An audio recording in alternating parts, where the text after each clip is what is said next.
Halo, selamat bertemu kembali dengan saya Sugeng Aryadi di mata kuliah IT for Business. Nah, di mata kuliah IT for Business ini kita menggunakan buku yaitu Manajemen Information System karangan James O'Brien. Nah, kenapa kok beda antara judul mata kuliah IT for Business dan bukunya Manajemen Information System? Nah, nanti akan dijelaskan pada bab ini juga. Stop dulu. Jangan lupa subscribe dulu dan like-nya ya. Oke, kita lanjutkan. Nah, berikutnya banyak dari perusahaan-perusahaan atau karyawan perusahaan yang ada ketakutan tersendiri dengan masuknya teknologi informasi karena pekerjaannya tersaingi dengan mesin. Oleh karena itu mereka takut akan adanya PHK dan lain sebagainya. Oleh karenanya ada penolakan terhadap masuknya teknologi informasi di dalam perusahaan. Tapi sebenarnya teknologi informasi itu sendiri merupakan alat bantu untuk mempermudah, memperlancar kegiatan proses pekerjaan sehari-hari. Nah, ini sebagai contoh ada klip bahwa dengan teknologi informasi kita bisa mudah berkolaborasi, kita bisa mudah berkomunikasi, kita bisa mudah saling tukar-menukar informasi dan membimbing kita ke suatu tujuan dan lain sebagainya. Silahkan dinikmati dulu klip berikut ini.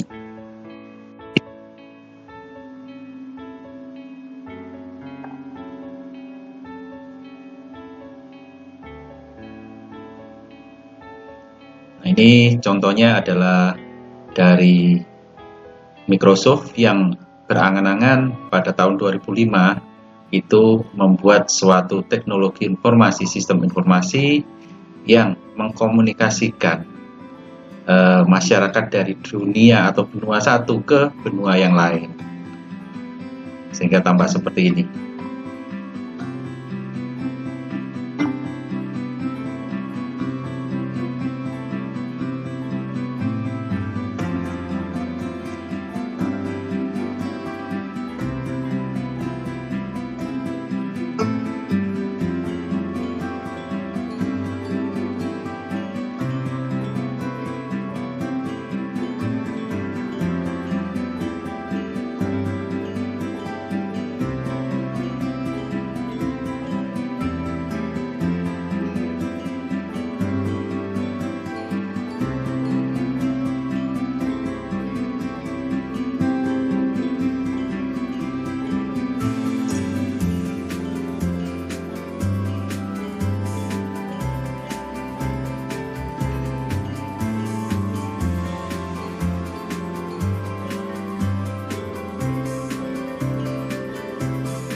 Di sini segala sistem informasi dibuat secara virtual semuanya.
Nah, ini sebagai penunjuk jalan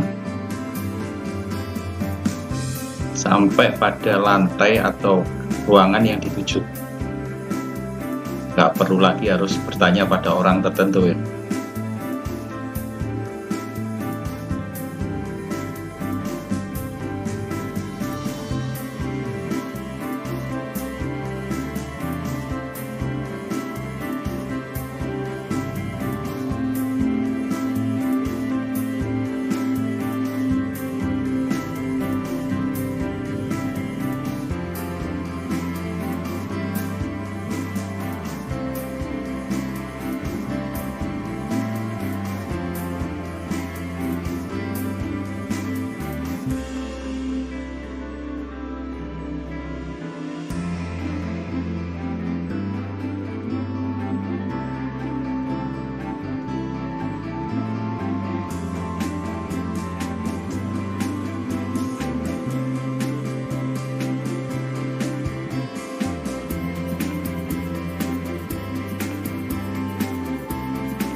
Jadi ini teknologi yang sedang berkembang.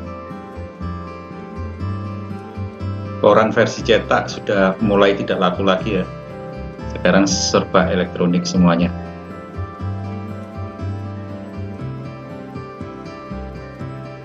Padahal ini angan-angan Microsoft di tahun 2005. Tapi sekarang dengan adanya pandemi kayaknya menjadi kenyataan semuanya.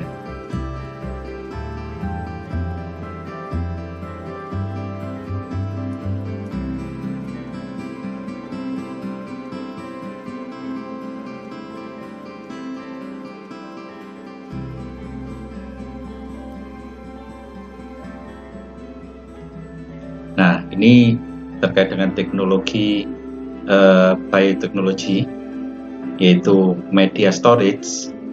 Bukan hanya flash disk saja, tapi sekarang berubah, klorofil pun bisa dijadikan media penyimpanan data.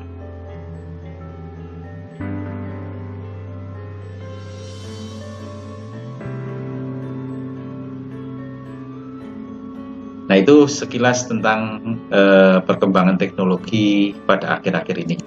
Nah, tadi dikatakan perbedaan antara IT for Business dengan sistem informasi manajemen apa? Nah, kalau sistem informasi manajemen itu adalah sistem informasi yang ditujukan untuk manajemen saja.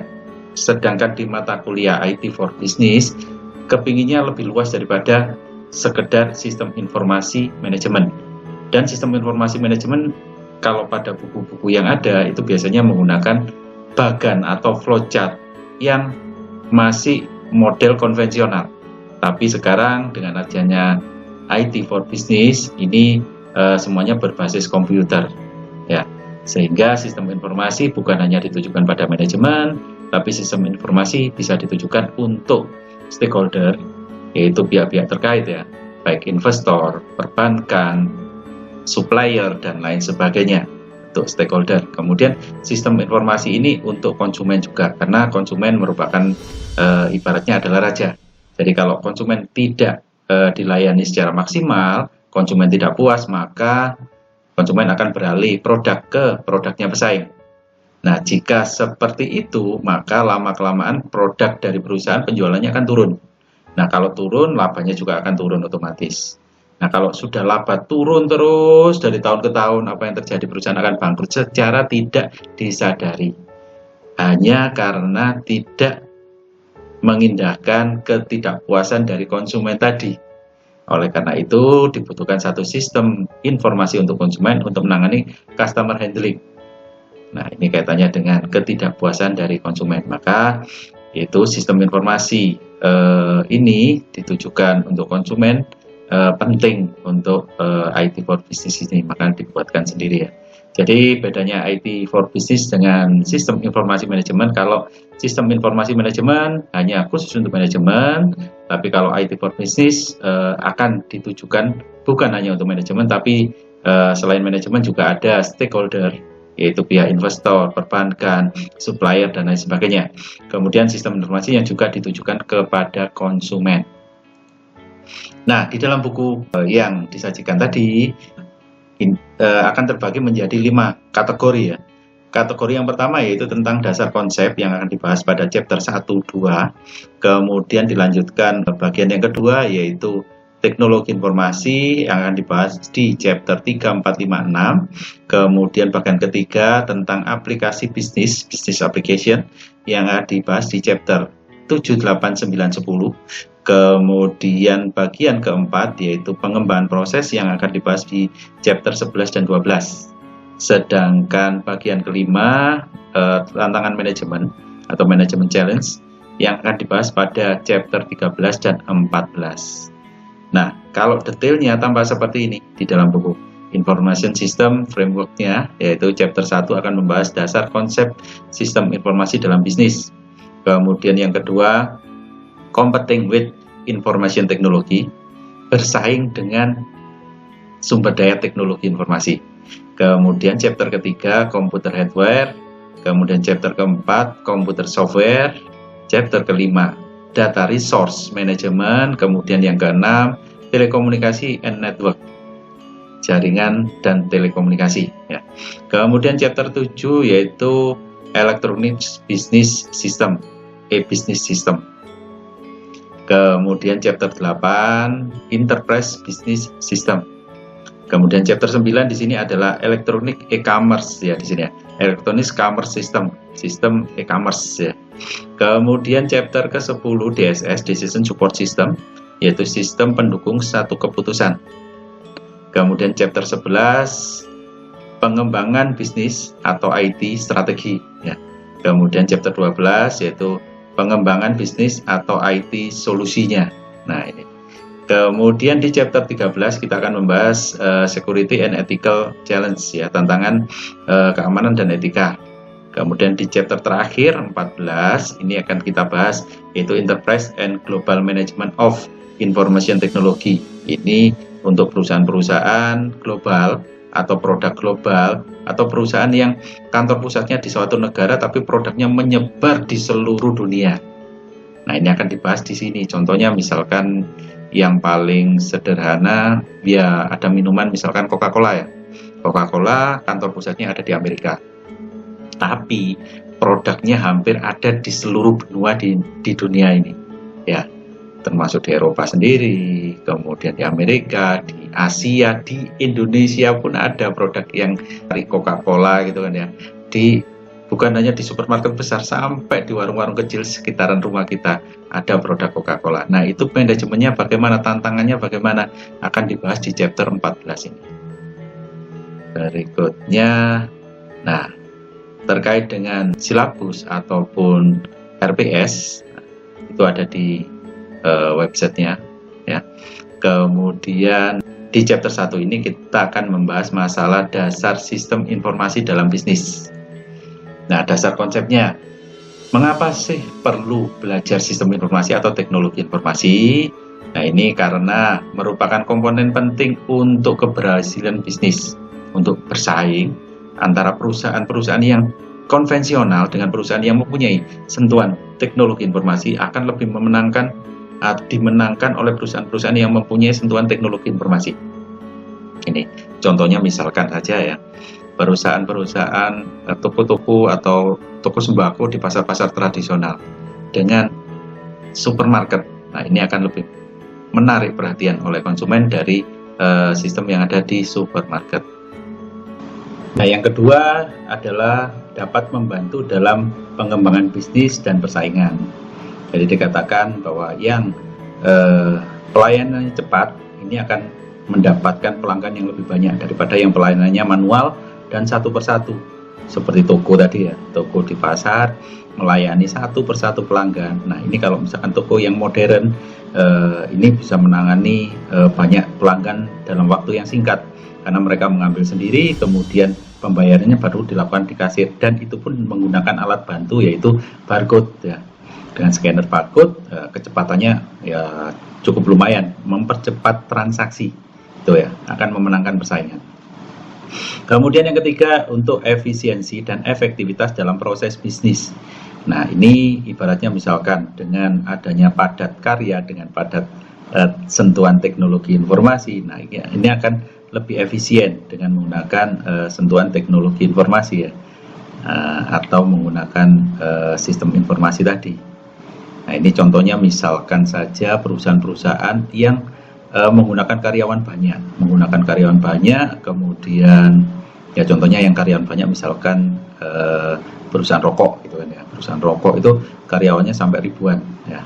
Kemudian kalau misalkan dialihkan dengan sentuhan teknologi informasi atau menggunakan teknologi mesin, maka kecepatan mesin itu nah ini akan melebihi dari produksi satu hari yang mengkaryakan lebih dari 1.000 orang tadi. Nah, ini contohnya seperti itu ya. Jadi ada mesin-mesin dari Cina untuk pembuatan rokok ya. Kapasitas paling jelek itu adalah produksi 6.000 batang dalam 1 jam.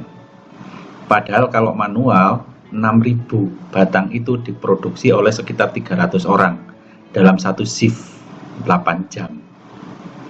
Nah, itu artinya apa?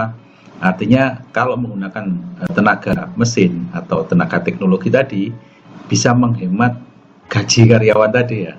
Tapi sayangnya untuk perusahaan-perusahaan Kok kayak rokok tadi itu diwajibkan oleh pemerintah untuk padat karya, mengurangi jumlah pengangguran di Indonesia ya.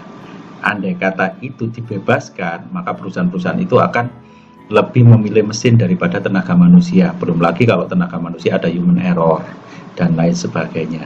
Tapi kalau mesin kan sudah dipastikan. Bahkan sekarang ini sudah mulai ada ya restoran cepat saji yang tanpa tenaga manusia yang diciptakan oleh Jack Ma itu ya, pemilik Alibaba. Jadi mulai dari pemesanan lewat Android ya, kemudian pembayarannya lewat e-payment ya, kemudian duduknya sudah diatur di nomor bangku keberapa, kemudian jam berapa sampai jam berapa, kemudian masakannya langsung muncul di tengah-tengah meja itu dengan menggunakan mesin ya.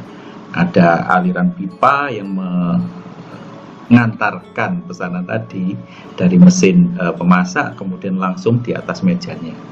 Nah itu suatu teknologi yang juga menjadi ketakutan dari chef yang ada ya. Artinya tenaga manusia sudah mulai dialihkan ke tenaga mesin.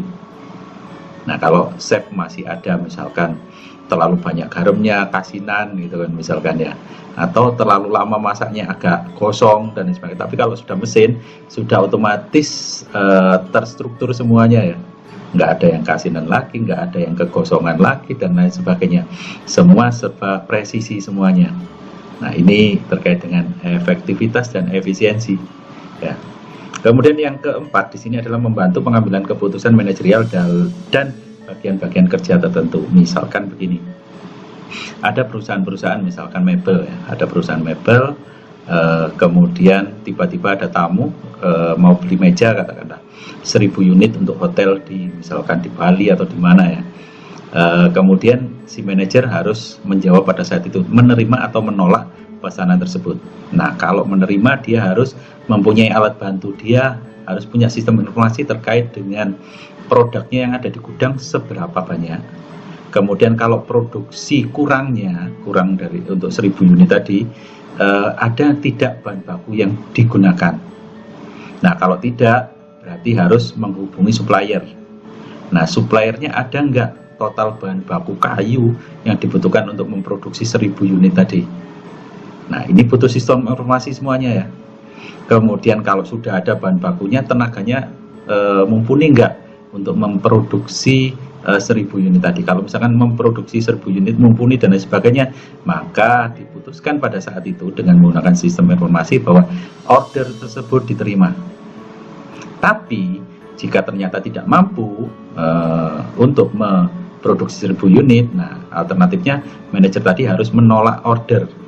Tapi kalau menolak order, maka yang menginginkan meja tadi akan membeli pada pesaing kita.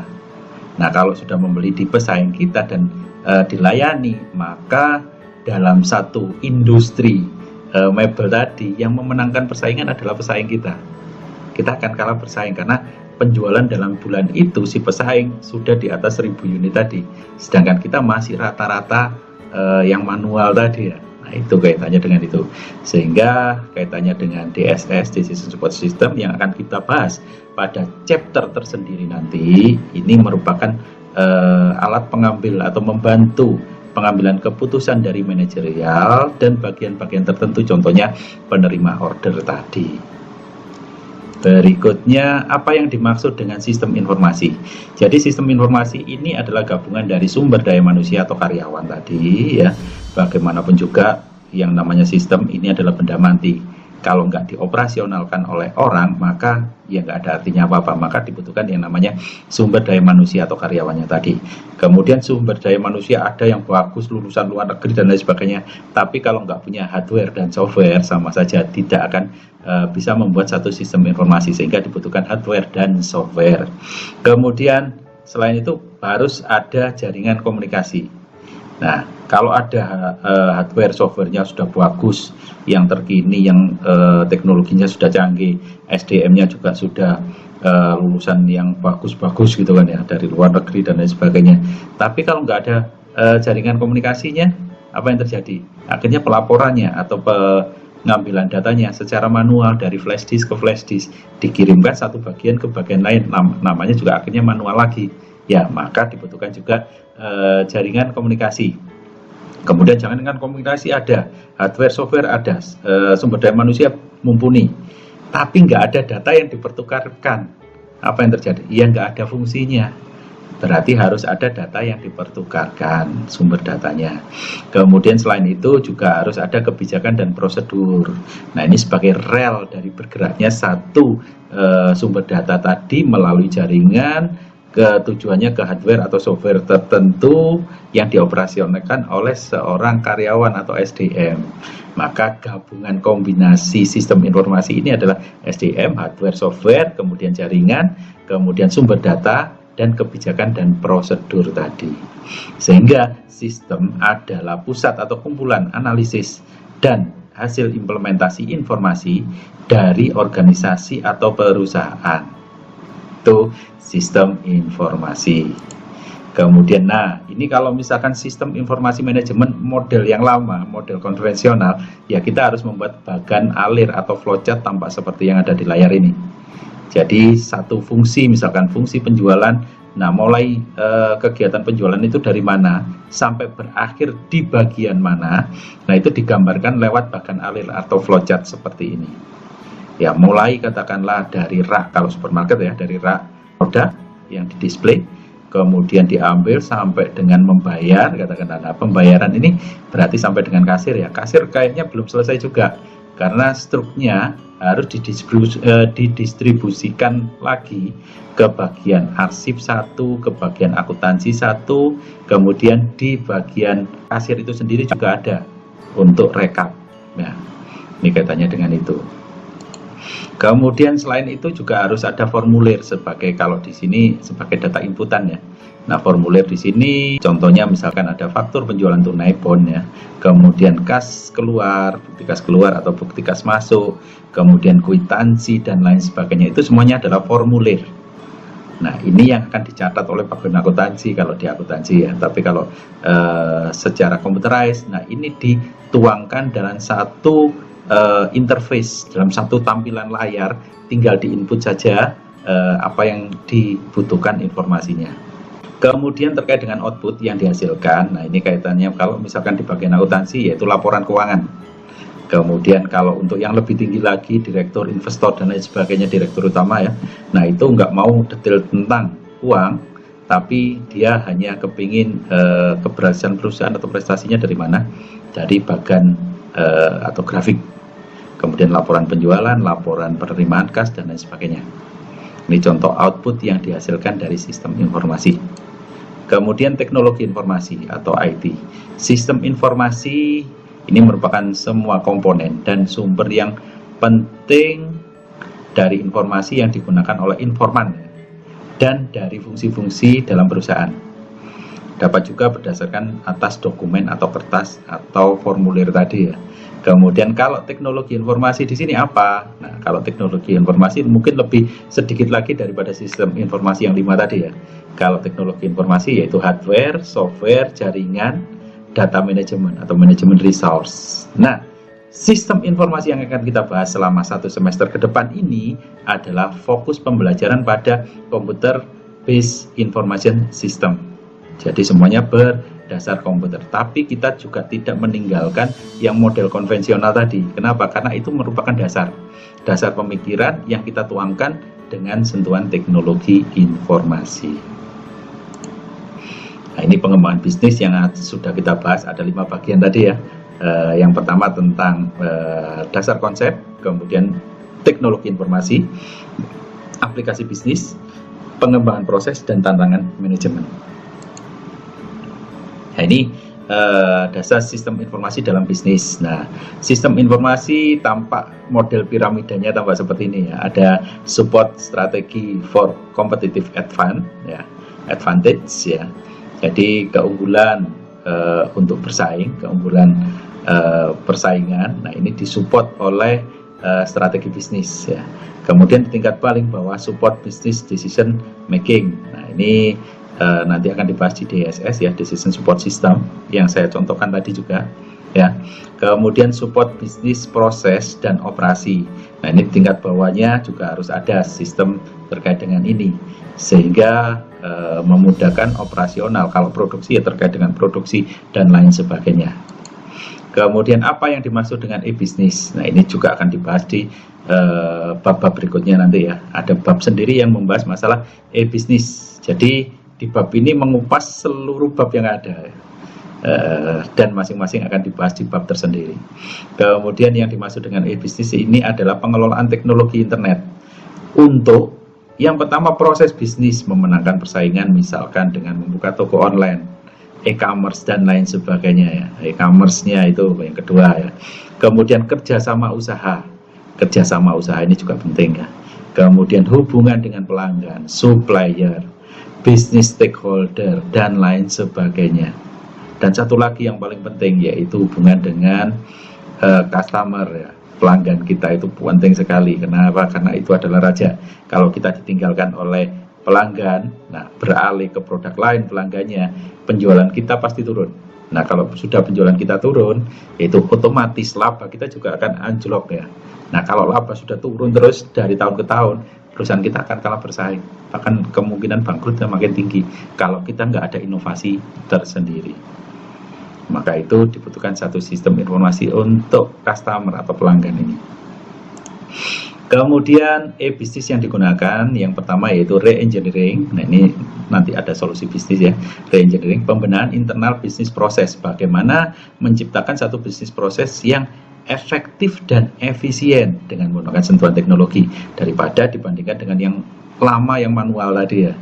Itu. Kemudian yang kedua, sistem hubungan dengan perusahaan, mendukung komunikasi, koordinasi dan kerjasama teamwork.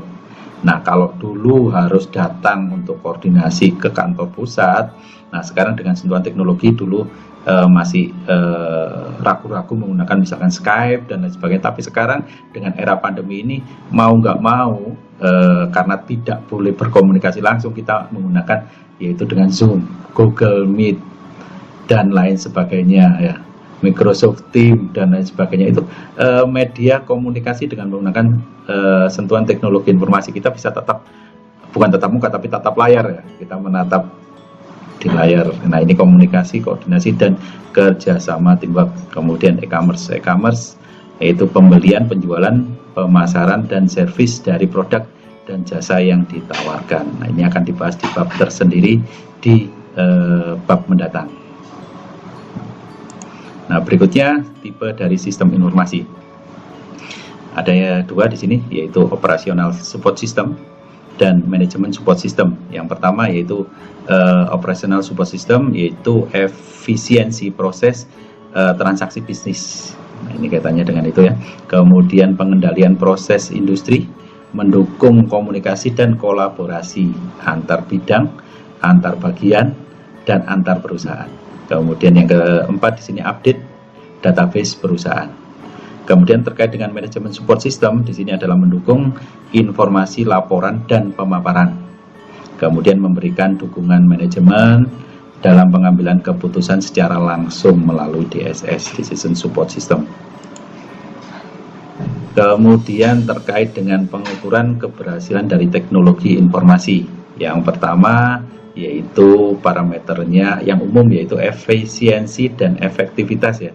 Efisiensi ini adalah meminimalkan biaya, waktu dan penggunaan dari sumber informasi. Yang kedua terkait dengan efektivitas atau efektif. Dikatakan efektif yang bagaimana? Yang pertama mendukung bisnis strategi. Yang kedua membantu proses bisnisnya yaitu atau membantu bisnis prosesnya. Kemudian yang ketiga, mengatur struktur organisasi dan budaya perusahaan. Kemudian yang keempat yaitu peningkatan pelanggan dan nilai perusahaan.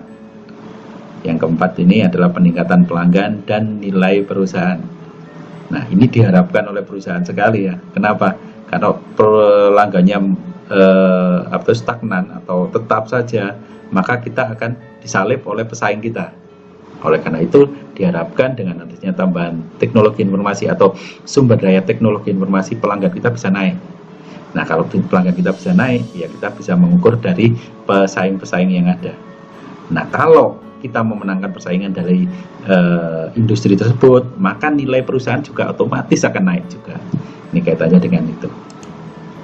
Kemudian pengembangan information system solusi. Nah, ini terkait dengan pengembangan solusi ya. Jadi kalau misalkan kita terjun di dunia konsultan teknologi informasi, kita nggak bisa serta-merta membuat satu software, kemudian hasilnya dijual, nggak akan laku. Tapi kalau misalkan kita kebalikannya ya, datang ke perusahaan, menawarkan jasa solusi untuk sistem informasinya, nah baru kita tanya, dia punya permasalahan di mana?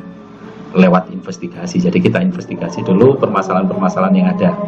Nah, berikutnya setelah investigasi, kita analisis kebutuhannya kan banyak sekali ya. Dia butuh informasi ini, itu, dan lain sebagainya. Akhirnya kita analisis, kemudian kita skala prioritaskan yang paling dibutuhkan oleh perusahaan sistem yang apa. Misalkan ternyata ada permasalahan di payroll, pembayaran gaji misalkan. Nah, yang lain kita nomor 2-kan dulu. Yang kita utamakan yaitu membuat satu sistem untuk payroll tadi, pembayaran gaji. Nah, kemudian dari analisis tadi kita turunkan lagi menjadi kita buatkan satu desain dalam bentuk prototype tampilan sederhana, bisa diuji coba, dipresentasikan, dan lain sebagainya ya. Nah, kalau perusahaan misalkan setuju, ya sudah kita tawarkan untuk dibeli oleh perusahaan tadi. Tapi kalau misalkan ternyata ada adjustment, kurang begini, kurang begitu, dan lain sebagainya, pajaknya belum dimasukkan di payroll tadi, nah, BPH misalkan, nah itu kita adjustment dulu, kemudian kita desain kembali, redesign, kemudian kita tampilkan, kita presentasikan lagi sampai perusahaan puas dengan solusi yang kita tawarkan tadi. Kemudian kalau sudah dibeli, katakanlah sudah dibeli, kita installkan implementasinya sekarang. Diinstalkan di bagian-bagian yang membutuhkan sistem informasi tadi. Misalkan terkait dengan sumber daya manusianya, yaitu bagian PSDM-nya, misalkan seperti itu ya, pengembangan sumber daya manusianya. Kita tampilkan atau kita installkan di situ, diimplementasikan, kemudian kalau sudah diaplikasikan, kemudian tinggal maintain lebih lanjut. Nah, berikutnya terkait dengan pasca penjualan yaitu maintenance. Nah, ini bagian dari proyek bisnis terkait dengan konsultan sistem informasi. Jadi bukan hanya putus sampai dengan penjualan, tapi setelah penjualan ada maintenance, garansi, ibaratnya sih seperti itu ya. Ini terkait dengan pengembangan solusi sistem informasi. Kemudian sumber dari sistem informasi yang pertama yaitu SDM. SDM yang diharapkan yang bagaimana? Yang punya keahlian tentang teknologi informasi. Kemudian juga pengguna akhir, jangan yang mediatornya ya. Mediatornya kemudian dia ngajari lagi ke pengguna akhir yang bawahannya. Nah, ini akan informasi yang diberikan berkurang ya. Oleh karena itu yang dibutuhkan di sini adalah langsung pengguna akhir. Kemudian hardware di sini bukan hanya PC ya, kita tahu hardware itu ya PC atau komputer gitu ya. Ternyata yang namanya hardware itu adalah perangkat keras, segala macam perangkat keras ya. Ini berupa mesin, komputer, media, dan lain sebagainya ya. Kemudian software ini ibaratnya nyawanya dari hardware tadi. Hardware adalah benda mati, nyawanya apa? Software tadi. Software di sini adalah program atau prosedur. Nah, ini. Kemudian berikutnya sumber data. Ini yang dipertukarkan yaitu sumber data. Sumber data itu apa? Ya contohnya misalkan gambaran produk, data pelanggan, data karyawan, database persediaan, dan lain sebagainya. Itu sumber data semuanya. Dan akan bisa diambil atau di input langsung oleh bagian-bagian tertentu ya. Kemudian yang berikutnya yaitu jaringan. Jaringan di sini adalah media komunikasi, proses komunikasi, akses jaringan, dan pengendalian software. Nah, jaringan kalau sudah ada dibebaskan saja, nanti datanya akan bocor kemana-mana dan akan ada pihak-pihak tertentu, misalkan hacker dan lain sebagainya, yang berusaha merusak data dan lain sebagainya. Kemudian yang keenam di sini adalah informasi. Ini adalah pengolahan laporan dan dokumen bisnis yang digunakan berupa teks dan grafik display, audio, dan paper form. Nah, ini kaitannya dengan sistem informasi sumber resource ya. Kemudian itu gambaran materi yang akan kita bahas dalam 14 pertemuan ini semester ini ya. Kemudian tugas hari ini yaitu kenapa perusahaan yang mempunyai keunggulan teknologi informasi akan memenangkan persaingan daripada perusahaan yang tidak mempunyai keunggulan teknologi informasi. Padahal teknologi informasi ini membutuhkan investasi yang besar ya. Informasinya seperti itu ya. Jadi kita mau belanja teknologi informasi, alat-alat teknologi informasi, nah ini investasinya besar ya. Kemudian penyusutan sumber daya teknologi informasi juga cukup besar juga ya. Nah ini kenapa kok ini menjadi sumber daya yang mempunyai keunggulan, padahal itu ya. Nah silahkan ditulis di selembar kertas, kemudian jangan lupa dikasih nama NPK, kemudian nggak usah kertasnya dikirimkan ke saya, tapi difoto saja, kemudian dikirimkan di Edmodo yang sudah disediakan. Selamat mengerjakan, dan sampai jumpa di minggu depan di chapter kedua.